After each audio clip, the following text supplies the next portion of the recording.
Warriors win. Warriors win. Warriors win. Maybe we've been saying that a lot. Welcome to the Krug Show starring Al Madrigal as we get to the Warrior recap here after the Warriors go to New Orleans and win again. Golden State now 11-3, 6-2 on the road. They win tonight in New Orleans, 112-108.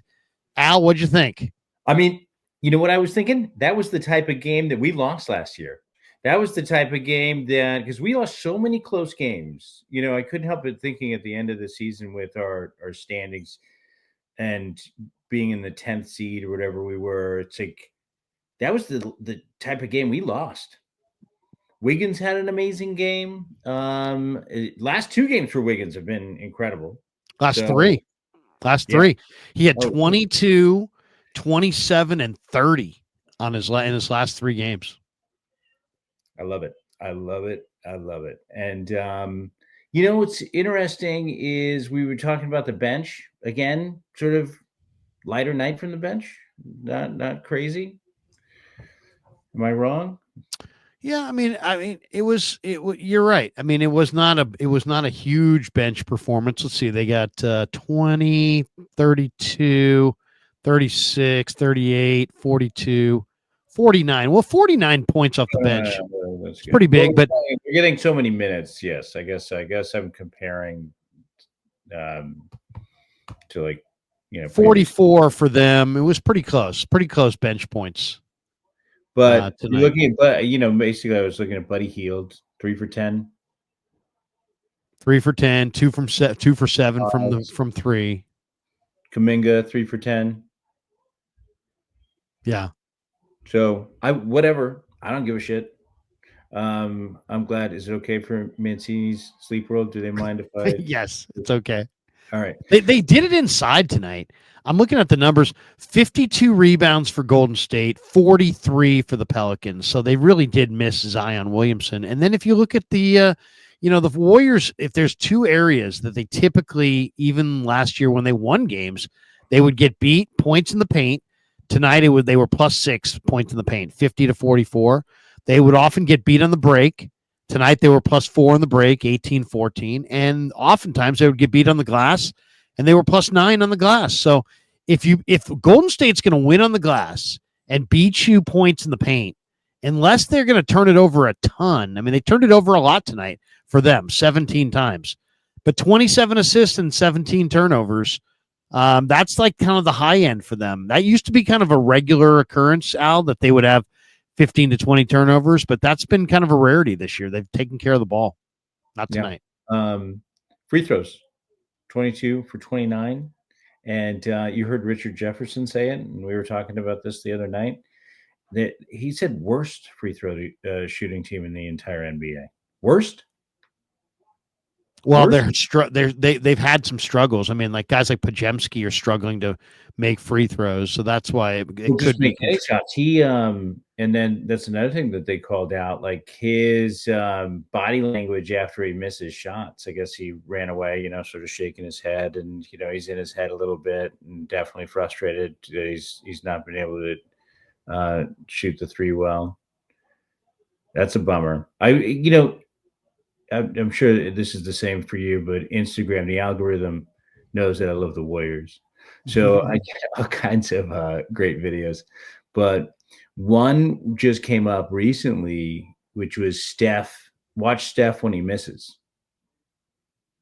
What does he do? Nothing. He doesn't react. I mean, sometimes you see him go like this, but shake his head like that's not me. But never is he dejected. He's basically shooting threes and not reacting at all.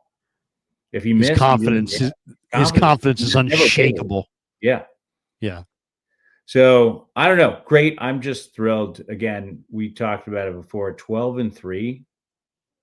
It's incredible.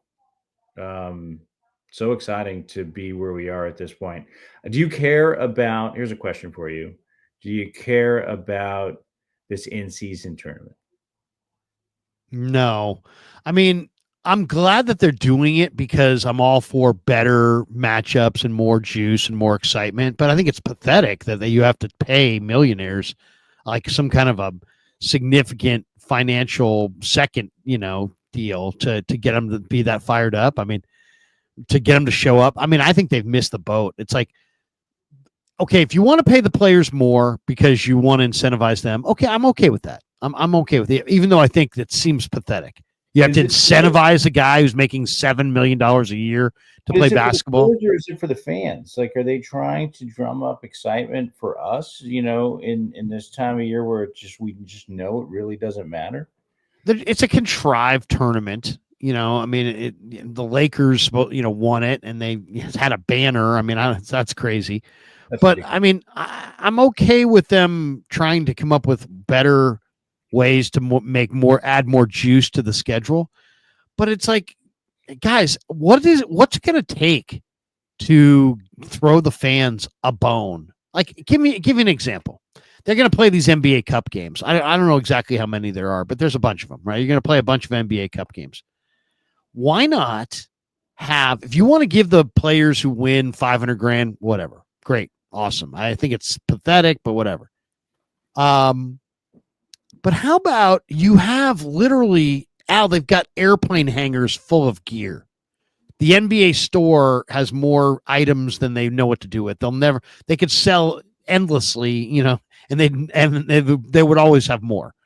Why not give every fan of the team that wins this cup, anybody who can produce a ticket stub to any game of these cup games, not just any game, they can redeem that at the NBA store for a t-shirt, a Warrior t-shirt, a Clippers t-shirt, or whatever. Give the fans something. It's so nominal. They would never feel it. I mean, and it would mean so much. I don't think they get that it's not just about incentivizing. People love something for nothing. People, I mean, because there's value. Well, they see value in it. Yeah, it's any good company or any good brand is doing this on a regular basis, and then there's fan giveaways. I think when you go to the playoffs and there's a T-shirt on your chair, that's cool. It's great. I love it. I have all those shirts. Yeah, I mean, it's proof that you went. Put out. I love it. So I think you're totally right. I think they should be doing stuff like that more often, and they're doing it in game. There's stuff dropping from the ceiling, right, and there's people running around with T-shirts. But I think you're right. They should definitely be doing something. It probably costs 80 cents a T-shirt to give those to people. Oh, and you give somebody a free T-shirt, they're a fan for life. Can we sneak in a little 49er talk? I mean, are we absolutely? Because I had Purdy on my fantasy team. Obviously, we discussed this last time. I fly up for every single 49er home game I have for the last 15 years, since I could afford to do so. I kept season tickets. My dad turned my ticket over, from my childhood ticket over to me a long time ago. And I've been flying up for all these games. It's been rough.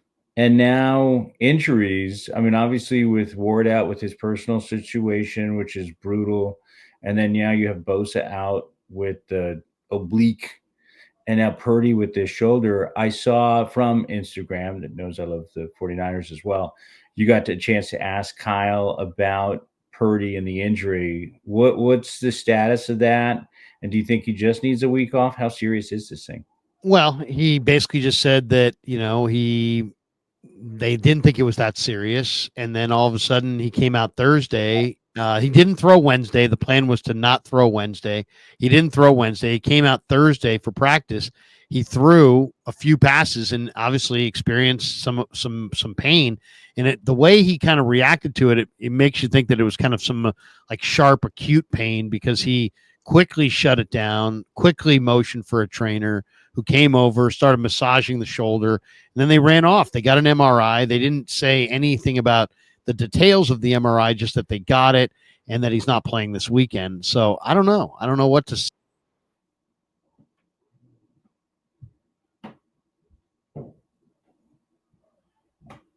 I think I'm here by myself, folks.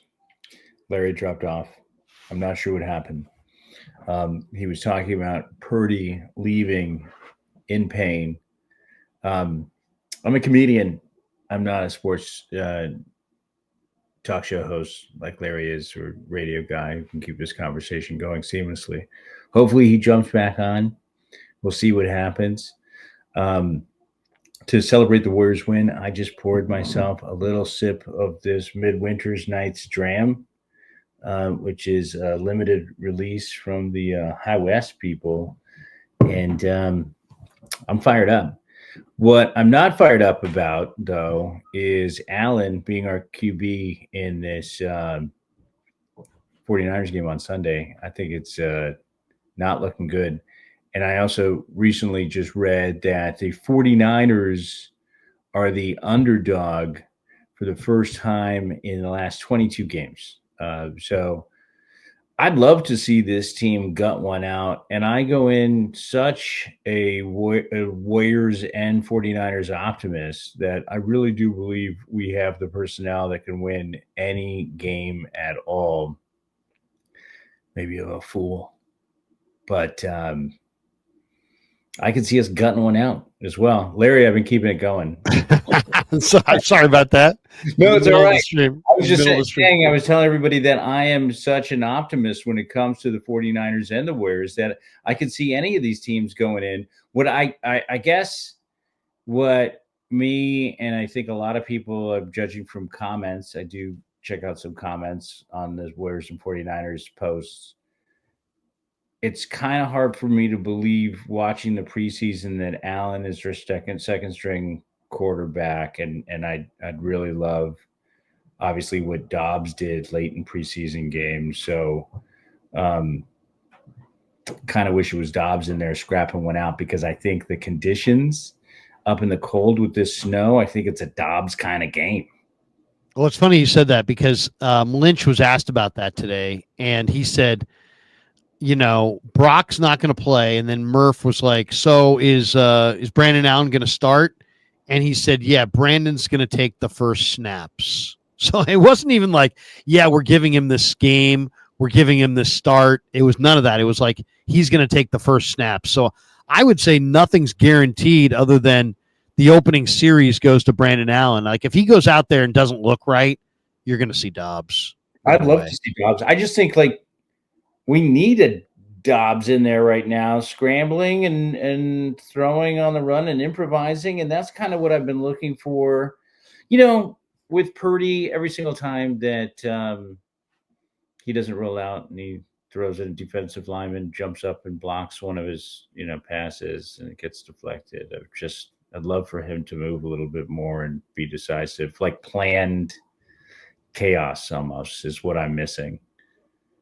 I've been suggesting Tanner Mordecai. Now, I know that sounds crazy because he's a rookie, but I think Tanner Mordecai is better than Brandon Allen and better than Josh Dobbs. And he runs 4.45 in the 40, and he played at Wisconsin. So, you know what I mean? The guy's used to playing in the cold. See it. No, I'm serious. Like, why not? Brock Purdy was a rookie when they threw him out against Miami. He looked pretty good. So, I'm not saying that Tanner Mordecai is Brock Purdy. I don't believe that he is, but I think he's better than Dobbs and Allen. And I thought he played better in the preseason than Dobbs and Allen. And I would love to see him here. Yeah, I'd love to. But we're not going to. So we are not. No. We've got Warriors Spurs up next. Wemby. That is 5:30 on Saturday. I'm not going to actually be able to make that one because I'm going to UCLA USC. Oh, nice. Who will you be rooting for? I'm rooting for UCLA. I've got stuff here. Hold on. I'll tell you what. I've got a UCLA student. So this turns into a UCLA bar before game days because my wife went to Cal. So she roots for Cal, but my daughter is going to UCLA. So we have a bunch of her friends and people in the neighborhood get really excited. Where is it? It's at the Rose Bowl, so it's like Pasadena prom.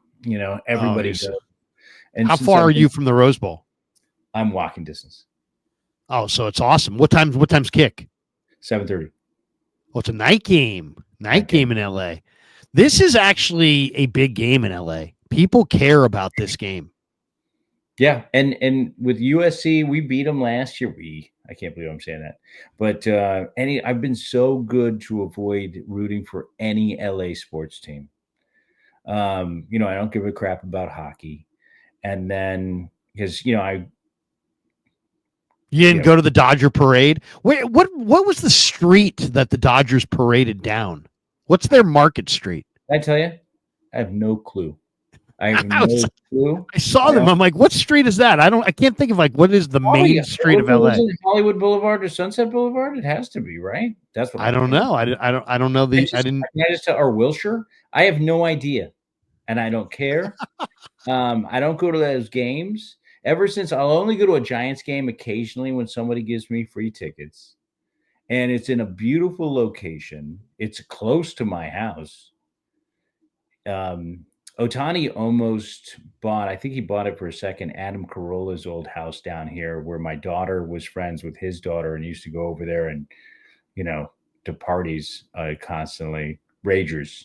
Otani bought that place and had to move because people figured out where he lived and they were camped out in front of his place. I'm really close to Dodger Stadium. I don't want anything to do with it. I won't go. And I think I told you before, my daughter's first words were "Boo Lakers." So I've done a great job of raising Bay Area sports fans in this house, and everyone's rocking old school jerseys and going up to games, and we'll go to the Clippers or Lakers game when the Warriors are here, but I don't even care or know where the Dodger parade was. I really don't. I I didn't just even don't want look. to. I don't want to see the Dodgers sign Roki Sasaki out of Japan. That's he's like the next Yamamoto, but he's like coming over before he's 25, and so you can only pay him like whatever your bonus pool is. So it's not going to be some massive 325 million Yamamoto type contract. But there's a I lot mean, of people that feel like The Yankees Sasaki's and going to sign the with LA. Dodgers are just going to keep paying for teams. And what's a bummer is that the Giants were trying to match those rates and didn't get the guys. Well, I mean, I don't do you. I don't even know if I believe Farhan when he said, we offered an identical deal. That seems just a little too convenient. They were giant beat writers who literally reported this with a straight face.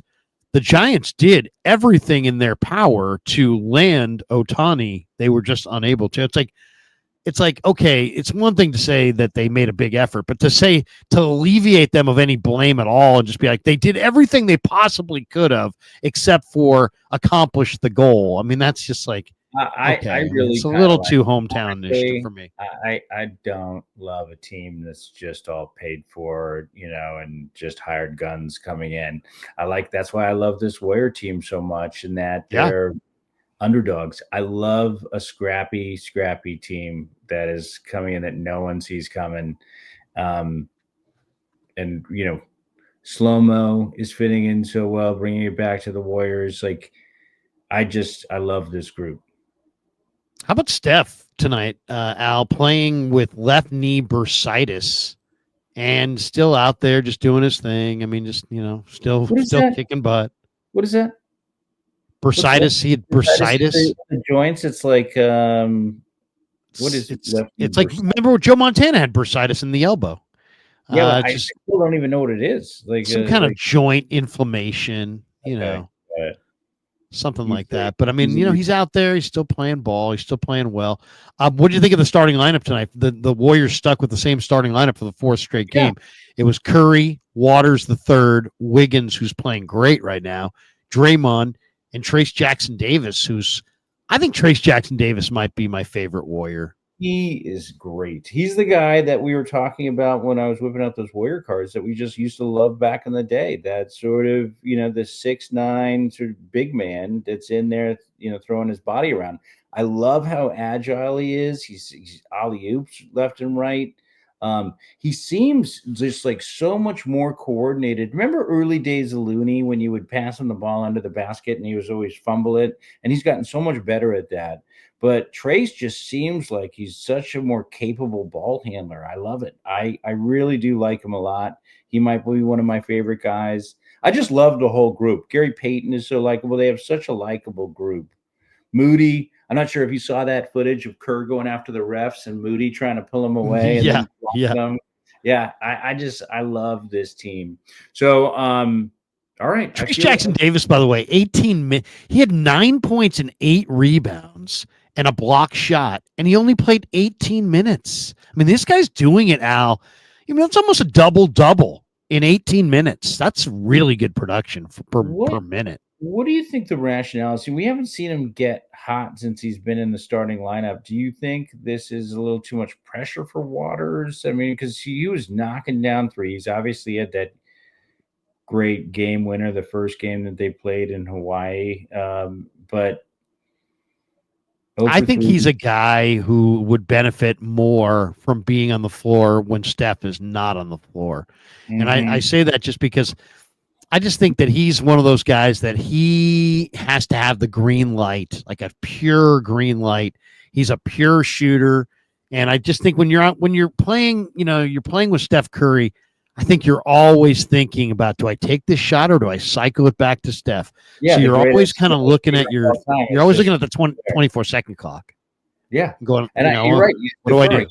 It's Yeah. the Korean pilot syndrome. Like the co-pilot is always going to defer to the pilot.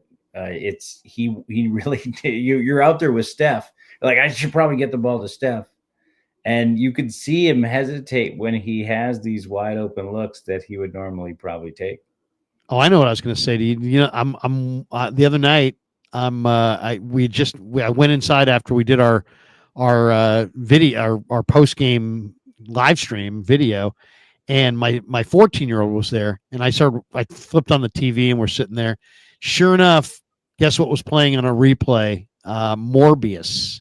Oh, geez. Morbius, which you were Sure. in Morbius, right? I was in Morbius. I spent 2.5 months in London. There for I think like 63 days, worked 19. So just had a badass apartment in London and was driving around. It was awesome. Worked with Jared What's it Leto. like to turn on the TV and see a movie that you're in I coming don't up? think I don't know if that's ever happened. I do know tonight, folks, 8:30 p.m. NBC, Lopez versus Lopez. Wearing one of the hats. But yeah, I'm on TV tonight, NBC. What time? 8:30. Okay, so an hour, about roughly an hour from now. Yeah. What's the show? It's George Lopez. Lopez. Yeah, I play Fifth Banana. I'm stoner dumb guy. I'm like a mix between Cheech and Chong. But How long have you known George? I've known George for a long time. He actually was super cool to me when we started because when I met him, I worked on a really met him. I worked on a pilot with him. It was like a Cheers set in Mexico, and I played Norm. And he looked at me. I kind of knocked every one of my lines out of the park. When you're Fifth Banana on a sitcom like this, I've got 12 lines in the entire script. They all gotta be homers. When you get up as like a designated hitter, they're looking for you to get on base. So I gotta go up and deliver all these jokes. So I did that really well in the pilot, and he looked at me, he's like, "You're gonna play my best friend on a sitcom." And then sure enough, another opportunity came up for this NBC show, and I'm here in season 3.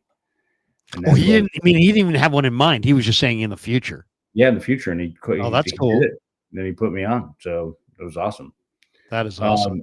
So he's been super cool. And then we play golf all the time. He takes me out. He's a member at Lakeside. Where do you want to play down there? Because I mean, to me, I had a buddy who was a member at Riviera, and I rode with him one time. And my goodness, what an awesome spot that is!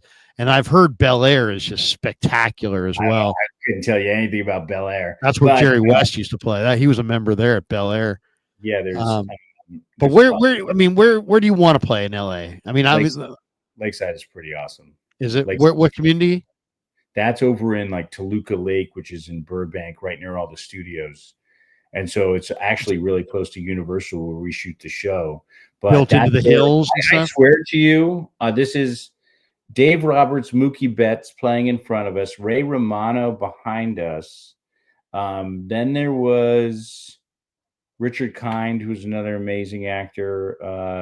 It's a private club. Private Club. But Andrew Santino, Charlie Day, it's like Justin Timberlake, like it's mainly like where the actors and people in Hollywood go. But Joe Pesci's around. George tells a great story where Jack Nicholson was he was in the pro shop, walks in smoking a cigarette. And the poor guy, it's his first day. This Latino guy goes, "I'm sorry, Mr. Nicholson. There's no smoking in the pro shop." And he goes, "Or what?" Yeah. Or what's going to happen to me? What are you going to do to me? Like, what are you going to do? And he just kept smoking. And then like apparently he must have told Pesci, because the next day Pesci walks into the pro shop and he goes, "There's no smoking in the pro shop." It's not funny. But it's a fantastic place. It really is one of the most gorgeous courses. But there's golf everywhere. You know, being in Southern California, there's just courses all around my house. There's San Gabriel Country Club, Brookside, Annandale. Like there's a little club behind me that I joined called Chevy Chase, where Colin Morikawa grew up playing. Really? So, yeah. He's my favorite golfer, man, from Cal. Oh, really? Oh, yeah, when you come down, we'll play his childhood course. Morikawa. He is awesome. His iron. He might be the greatest irons player in the world. I was actually going to start taking lessons once I finish my round with this other guy from Rick, the guy that teaches him. But that guy's at that course all the time. Really? Yeah, Morikawa's he's a great guy too. I know some people from Berkeley who said he's just a awesome guy. It's really fun with the San Francisco LA rivalry. You know, I grew up with a dad screaming, "Beat LA," you know, break his legs, just horrible shit in the stands, you know, watched fights. We would sit right above the Jumbotron at Candlestick and boo every time they said, "Now turn your attention to the Jumbotron." Boo! I sat in the bleachers. Remember the Dodgers? Remember their Dodger fans would come up with their blue shiny starter jackets? Dude, I remember being in the bleachers. I probably went with you when we were screaming at Dion, Mike Marshall, or I can remember dumping play for the Braves, and we just sit there in the bleachers going, "Jerry Rice, Jerry in the mid-90s." That's great, dude. So anyway, when I came down here, LA is all about where you live. Like a lot of it is douchey, but there's certain pockets in Pasadena, Highland Park, South Pasadena, mainly on the east side, where it's not as bad. So it's actually pretty cool. And you know, the city has changed so much. It's hard to defend what's going on in San Francisco, but there's really pockets. Like I challenge anybody who wants to see a great piece of LA, go to the farmers market on Thursday night in South Pasadena if you ever are down here, and that's where you want to sort of end up. Langham Hotel, if you ever come down and stay. Anything on the west side kind of sucks, and that's why I've managed to just stay cool over here and not lose my mind surrounded by all these douchebags. I'm in the least douchey area, hopefully. We get any new movies coming up? And you got anything coming up that you're working on? I auditioned for one today. I'm officially out of work on Tuesday, so hopefully I'll get out there. I'm writing them, and I've got this writing deal, so I'm writing a bunch of stuff.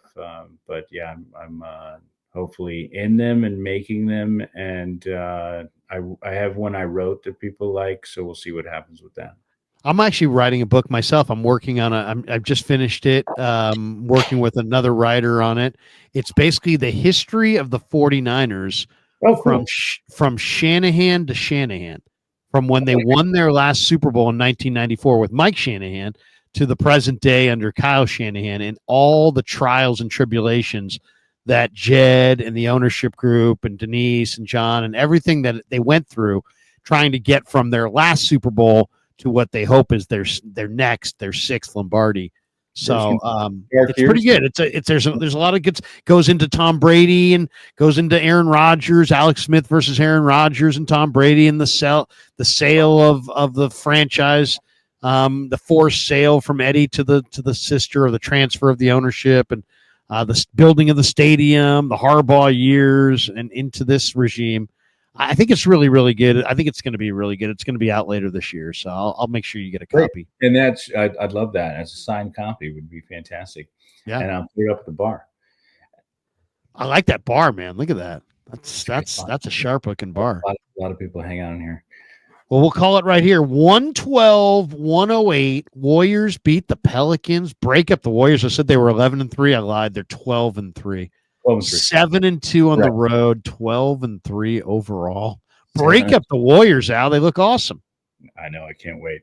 And Spurs, very beatable, very winnable game. I don't want to jinx it, but I feel like, Pop has probably always got something, tricks in a bag for Steph. He'll be lecturing. Did you see when he lectured the crowd last year when he's like, "Hey, look, stop booing this guy"? It's never a good look to grab the microphone and try to tell an arena full of people how to behave. It almost never goes well from there.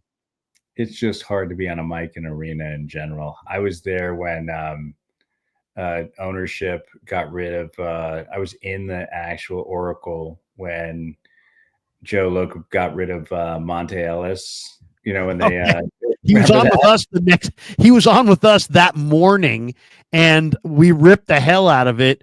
And then he went on that night with the Chris Mullin retirement thing, and he got booed. I think me and Gary might have been the reason, because I hated that trade. I was like, "You're trading Monte Ellis, your most exciting player, for a hurt center who's not going to play this year?" I'm like, "Oh my God." We've lost our minds on that one. And then he just got booed off the stage. It was awesome. I was there for that. All right. Have a great night, buddy. Sounds good. Sounds good. I'll pick up with you. When's our next one? You're going to probably be on, but I'll be... I think let me check. Let's get this. I think it's Monday. Let me double check the schedule here. Here's the Warriors schedule.